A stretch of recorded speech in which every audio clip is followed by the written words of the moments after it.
दिल्ली से कानपुर जाने वाली हाईवे पर एक गांव पड़ता है अग्रवाल। अग्रवाल गांव जिला अलीगढ़ में पड़ता है। हाथरस सिकंदराबाद से अलीगढ़ की ओर एक कार बहुत ही रफ्तार के साथ बढ़ रही थी, जिसका नंबर होता है DLCB0844। इस कार की 120 से लेकर 125 किलोमीटर प्रति घंटे की रफ्तार रही होगी और जैसे ही कार अकराबाद के पास गोपी नामक फ्लाईओवर के ऊपर पहुंचती है, वहां से अचानक ही अनियंत्रित होकर नीचे गिर जाती है। नीचे जब गिरती है तो एक के बाद एक कई कला खाती है, जैसे बिल्कुल फिल्मी स्टाइल में गाड़ियां पलटाई जाती हैं, दिखाई जाती हैं, बिल्कुल ठीक उसी तरह से। अब जैसे ही कार फ्लाईओवर के नीचे गिरती है, ड्राइवर की तरफ वाला जो पहिया होता है पूरी तरह से ब्लास्ट हो जाता है और ब्लास्ट होते ही कार और भी ज्यादा अनियंत्रित हो जाती है। सुबह 5:30 का ठीक वक्त हो रहा था और तारीख होती है 23 सितंबर 2025 की, यानी कि अभी ठीक से सुबह भी नहीं हो पाई थी। और जो लोग वहां पर सैर करने को आए थे या किसी काम से जल्दी में निकले थे, वे लोग जब देखते हैं तो दौड़कर उनके पास जाते हैं और उनको बचाने की कोशिश तो करते हैं, लेकिन तब तक जो कार के पेट्रोल की टंकी थी, टंकी ब्लास्ट हो जाती है और उसमें आग लग जाता है।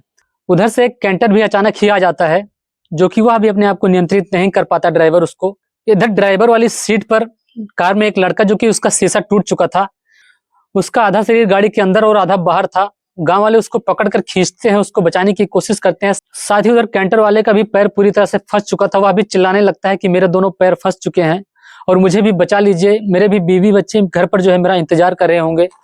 वह भी चीखता है, चिल्लाता है। लोग वहां पर दौड़ने की कोशिश करते हैं इससे पहले कि आग पूरी तरह से फैल जाती है और उस कैंटर वाले ड्राइवर को बचा पाते। वहां पर भी आग लग जाती है धीरे धीरे और उसके बाद कैंटर भी पूरी तरह से जलने लगता है। उसमें बैठा हुआ ड्राइवर भी धू धू कर जलने लग जाता है और जो लोग कार में बैठे थे वे लोग भी चीख रहे थे, चिल्ला रहे थे और गुहार लगा रहे थे, अपील कर रहे थे कि मुझे भी बचा लो, मुझे भी बचा लो।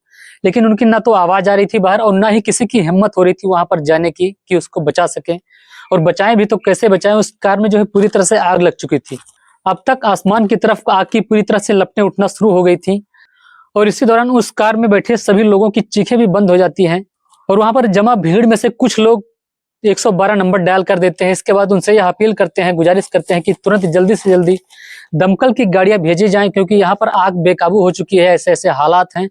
उस घटना स्थल का जो है पूरा पता देते हैं, पूरा ब्यौरा देते हैं। लगभग 45 मिनट के बाद एक गाड़ी तो अलीगढ़ से आती है और दूसरी गाड़ी हाथरस से आती है और आग पर काबू पाने की कोशिश की जाती है, लेकिन जब तक आग को बुझाया जाता था सब कुछ नष्ट हो चुका था, सर्वनाश हो चुका था।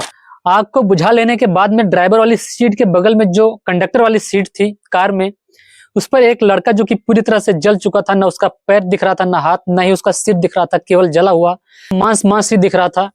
उसको निकाला जाता है किसी तरह से और इसके बाद जो कार में 3 लोग पीछे बैठे थे वो अभी लगभग इसी तरह से जल चुके थे, वो भी पूरी तरह से जल चुके थे, उनकी भी मौत हो चुकी थी। साथ ही कैंटर का जो ड्राइवर था, ड्राइवर भी पूरी तरह से जल चुका था, उसकी मौत हो चुकी थी। और मौके पर 5 लाशें मिलती और जो लड़का घायल हो चुका था ड्राइवर की सीट पर बैठा था, जिसको गाँव वालों ने पकड़कर बाहर खींच लिया था, उससे जब ग्रामीण वाले पूछते हैं कि इस हादसे के पीछे क्या कारण हो सकता है, तो वह सारी बात बताते हुए सारी जानकारी देता है, जो कि बताता है कि कार में हम 5 लोग थे, अपने दोस्त की पार्टी में गए थे, उसका जन्मदिन। वहां पर जाकर एक होटल में गाना बजाना मौज मस्ती करते हैं, खाते खेलते हैं और इसके बाद वापस घर जब आ रहे थे तो इसी दौरान जो कार है अनियंत्रित होकर फ्लाईओवर के नीचे आ गिरती है। दरअसल वह ड्राइवर यह बताता है कि एक लड़का जिसका नाम मयंक उर्फ मोनू होता है, जिसकी उम्र 22 साल होती है, और दूसरा लड़का जिसका नाम हर्षित महेश्वरी, उम्र 23 वर्ष होती है। तीसरा लड़का अतुल यादव 19 वर्ष का होता है। साथ ही चौथा जो लड़का होता है देव शर्मा, मोहल्ला बजरिया का रहने वाला, 18 वर्ष की इसकी उम्र होती है जो कि।